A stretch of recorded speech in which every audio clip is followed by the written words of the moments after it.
Housing is probably the most important issue in terms of building wealth in poor communities. If you have a house, you can get a loan and you can build a business. If you don't have a house, you have no access to capital. 2 years ago, the average cost of a house in this country was $215,000. Today it's $400,000. Why did the price of housing go up? Well, one, because of the inflation, because we spent $8 trillion on wars and $16 trillion on COVID, which we didn't have. So they print money, which caused the price of everything to go up. More importantly, there's 3 giant corporations: Blackrock, State Street, and Vanguard. They also own 89% of the S&P 500. They've now decided to buy every single family home in America. If they stay on the current trajectory, they will own 60% of the homes in this country, single family homes, by 2030. You all probably have heard of people who are about to buy a home and somebody comes in at the last minute with a cash offer and snatches it out of the market. Right. And it's usually an LLC with an ambiguous name. But if you trace that up, you'll find it's owned by Blackrock.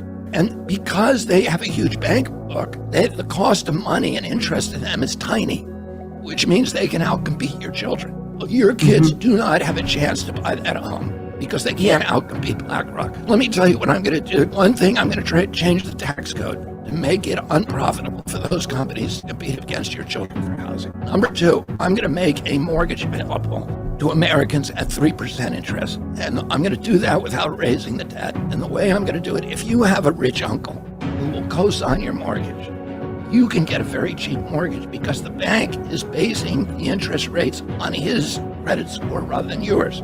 Well, I'm going to give everybody a rich uncle. I'm going to say Uncle Sam is going to co-sign this new class of mortgages and guarantee them at 3%. That will lower the cost of mortgages by $1,000 a month. And it will allow them to outcompete BlackRock.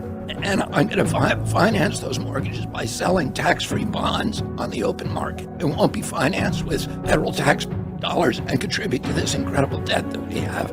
And those will only be available to first-time home buyers who will live in that community, who will work in that community. Starting with teachers, because we need to create housing for teachers to keep the best teachers in our schools. So that's one of the things I'll do. I hope they appreciate the free ad read for his campaign. But now I'm going to go ahead and demolish it. Demolish the entire thesis that he's functioning off of. As many of you know, I was in the mortgage industry, so this is kind of my area of expertise. Contrary to my attire, I do know what I'm talking about. So strap in. All right. First off, he is right that BlackRock, State Street, Vanguard are financial behemoths, and they do own a tremendous amount of single-family properties. His estimate of them acquiring upwards of 60% of single-family properties by 2030, I think, is nonsense. I think that many of them are already slowing their acquisitions because they realize that this market is tenuous at best. There's this huge tendency from politicians to look at trend lines. It's the same exact thing that they do with the global warming science, if you've noticed. So that because there is a trend in place, that it will maintain itself, as opposed to natural market corrections. Now, there's nothing natural about the real estate market. In fact, it's extraordinarily unnatural and totally dysfunctional. The problem is that he is diagnosing much of the problem correctly, but he is prescribing the exact same poison that got us into this problem in the first place, that gave us the disease. So you can't do that. You have to pull away the poison. And the poison is artificially low capital. That is the problem. You don't remedy it by offering artificially low capital to any subsection of the economy. And you certainly don't do it by offering it to first-time home buyers, which means it's going to be the poorest amongst us, those that have not benefited from the inflationary waves that we've experienced over the past 30 years, where our parents all became very wealthy by owning homes. In fact, it is a bailout, in a sense, for the BlackRock, State Street, and Vanguards of the world, because they own a tremendous amount of real estate, and they're all owning it in this incredibly tenuous market condition, where you now have mortgage rates that are approaching 8% or higher on a 30-year mortgage. These guys don't want to own all of the housing. That's nonsense. They wanted to own all of the housing when interest rates were at the zero bound and you were able to borrow a 40-year or a 30-year mortgage around 4% or less. That's not the case anymore.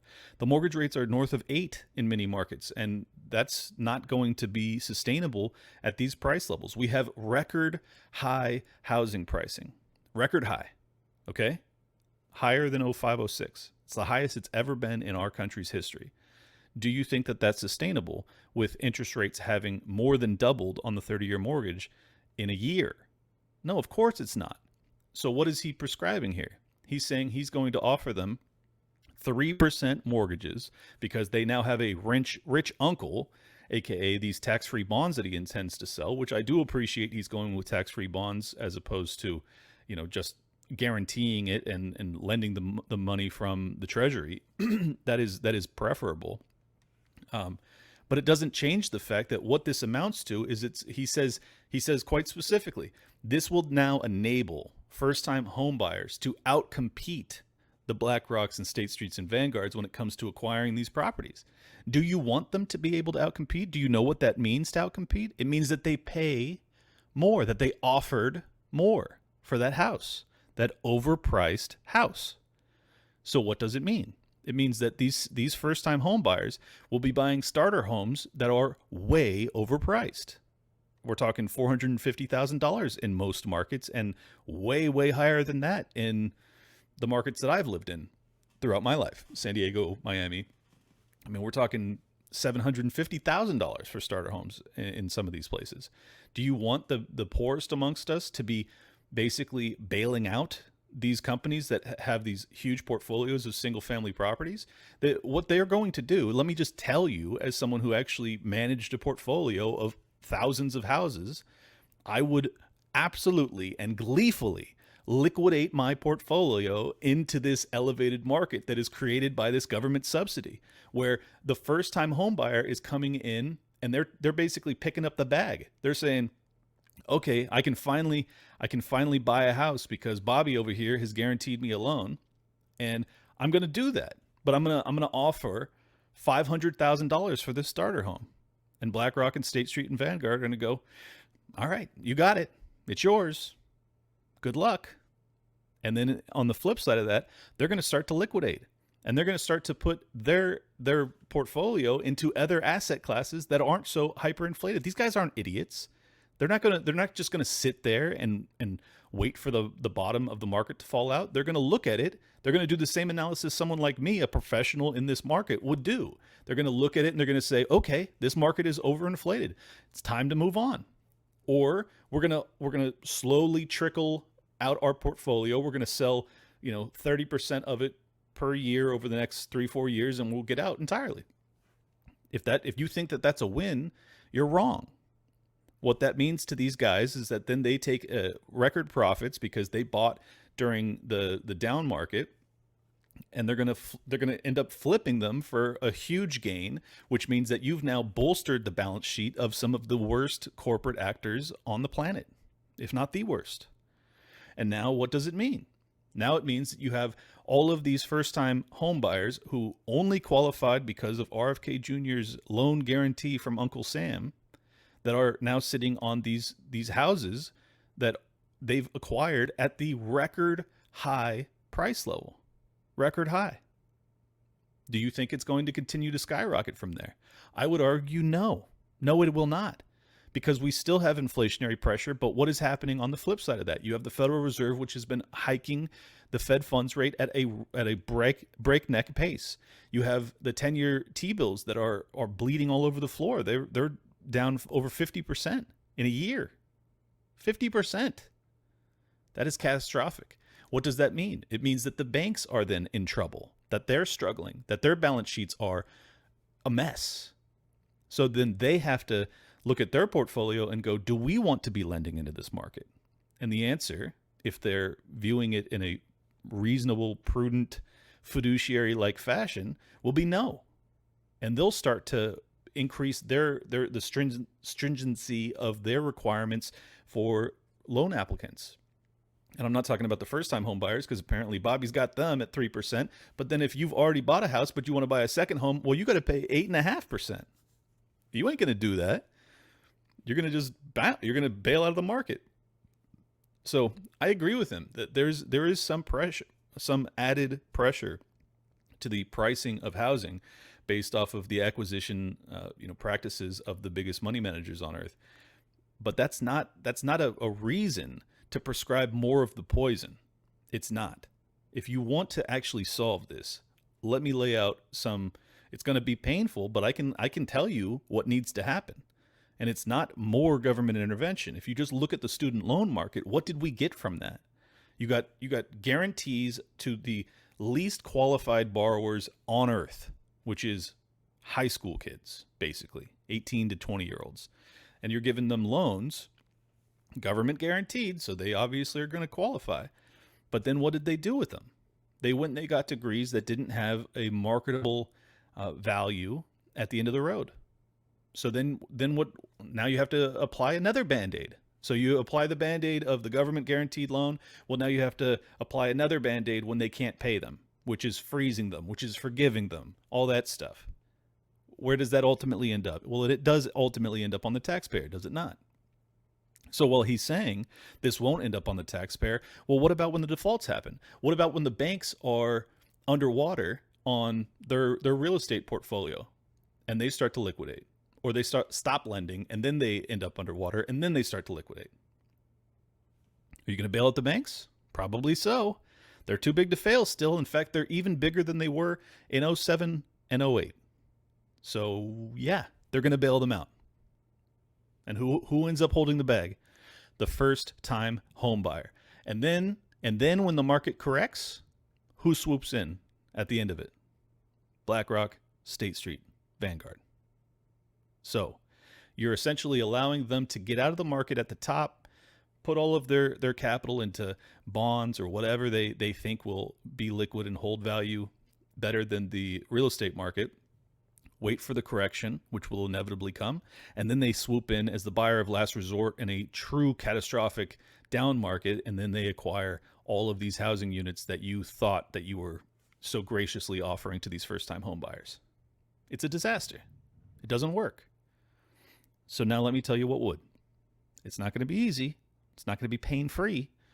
But what would work is to get you have to get the government out of the housing market entirely. You have to allow for the free market to actually set interest rates at a market rate that they would find to be worth the risk. And guess what? That rate is going to be a lot higher than it is today. It's going to be a lot higher than 8.5% even, because this market is at a record high. And as someone who was a fiduciary for private capital, I'll tell you, we were lending at 11 and 12%. It was interest only. It wasn't amortized, but it was still significantly higher than the rates at the time, which were like 7% back then. So we had a spread of 4 to 5%. So you're talking private capital historically has always been a costlier way of acquiring real estate, because we realized that the market is actually far more dangerous than when your capital is actually at risk, as opposed to it just being offloaded to Fannie or Freddie or any of the government sponsored entities, as they call them. Well, you don't care so much. You just have to make sure that it qualifies to be acquired by one of these GSEs. So that's all you care about. Well, as a private investor with private capital, you care a lot more than that, right? Because you actually have to get paid back at the end of this. It's a little different. So you expect to have a higher rate of return to justify that risk that you're taking on. Well, that's normal. That's a good thing. That's a healthy market. And what does that mean? It means that it costs more to borrow that capital. And if it costs more to borrow that capital, that means that your purchasing power is decreased. That means that you can't offer $500,000 for a starter home, because if you're paying 12% interest, well, you're not going to be able to afford those monthly payments, are you? So then you're going to offer $300,000 or $250,000 or $200,000, which, contrary to popular belief, not that long ago, just a couple decades ago, that was a starting home price point. That's actually what you could get them for. It's not that way anymore, because the Federal Reserve held the federal funds rate at the zero bound for a decade plus. It's insane. This entire bubble is created because of government interference in this economy. And let me also add, the other reason that this market has gone bonkers is because of the contracts that the BlackRock, State Street, Vanguards of the world get from the federal government. BlackRock, if you recall, was put in charge of the bailout funds during COVID. They made, I don't know exactly the amount, but I'm sure it was enormous, because they were responsible for doling out billions and billions of dollars to the businesses and everything else. They were put in charge of that. So do you think they're doing it for free out of the kindness of their heart? Fuck no, they're not.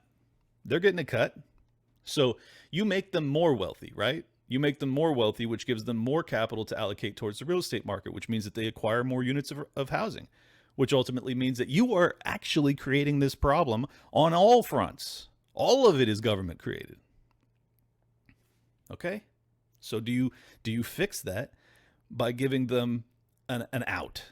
Do you fix that by saying, hey, money managers, we're gonna allow these first-time home buyers to swoop in and outbid you for all of your housing units, which, by the way, you own millions of these houses. Bummer for you, right? No.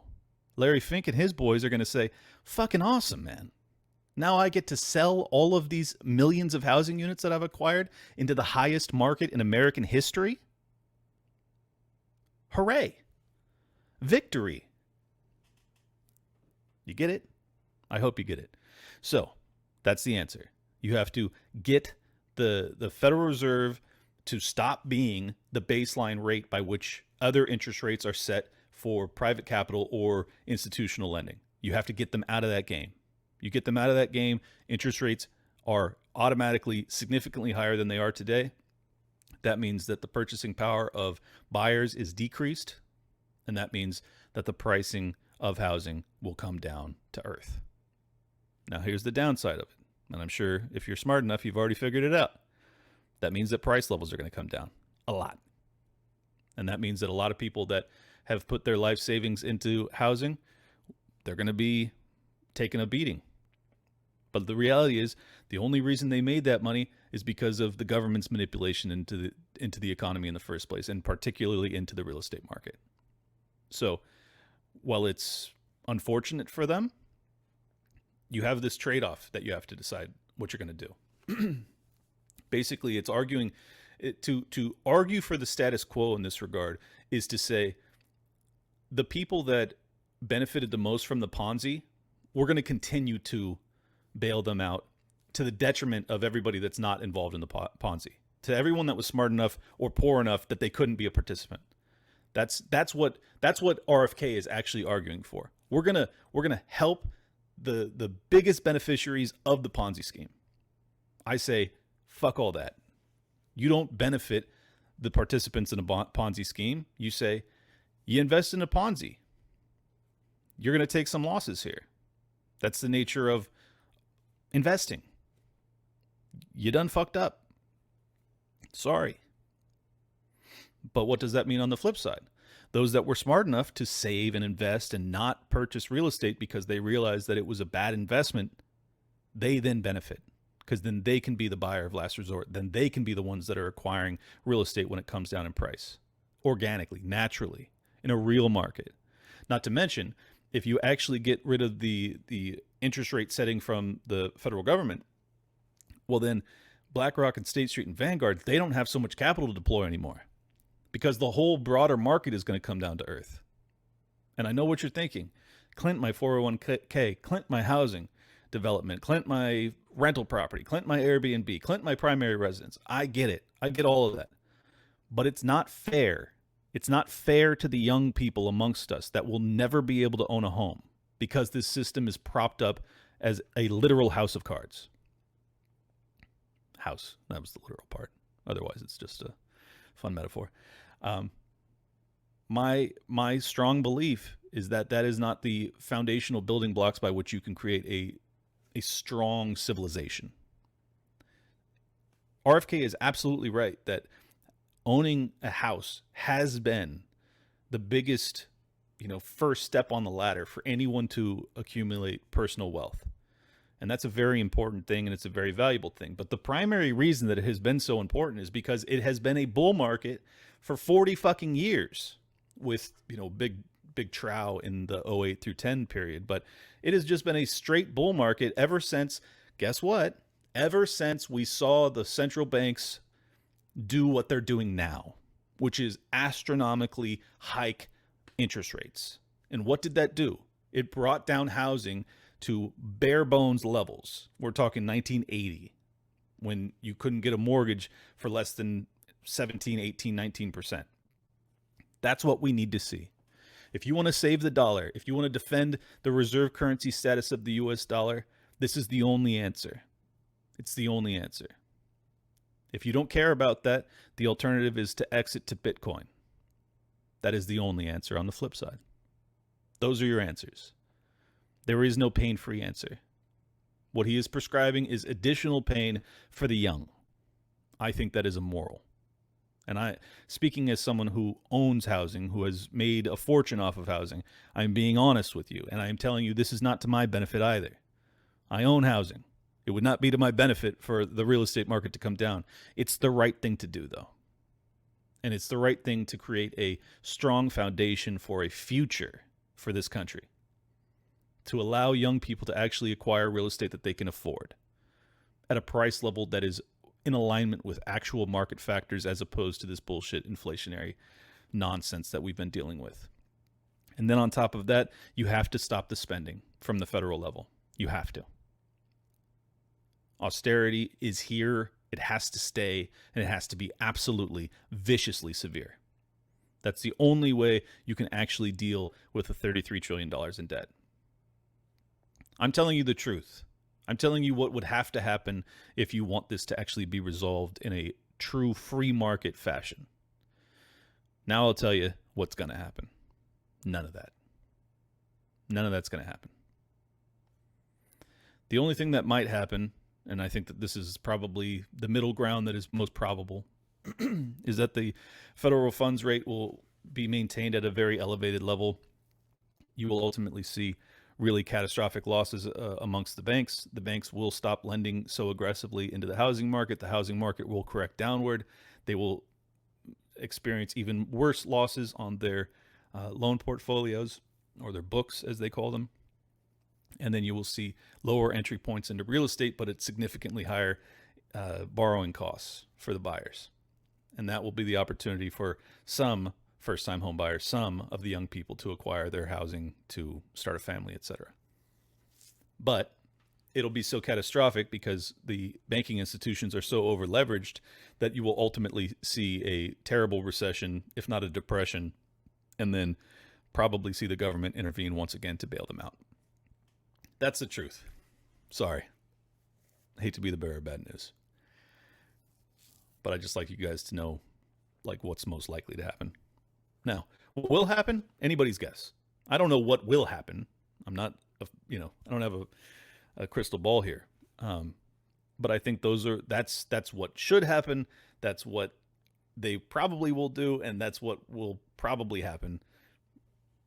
Fill in the blanks between that. I know it's a rough prescription. None of it's really a glowing prognosis for the future, but people were asking me, why this is a bad plan. I tweeted it out. It went kind of viral, and a lot of people were saying, you're wrong. I mean, they're all RFK Jr. supporters. They all have no concept of economics, and certainly not interest rate, manipulation and what that does to an economy, the malinvestment that it's created. They don't know any of this. So I wanted to break it down so that you guys could actually understand it, and I hope that this helps. One other question that someone had for me that was very specific, and I have a very straightforward answer, and I think it's important that I answer it for you guys.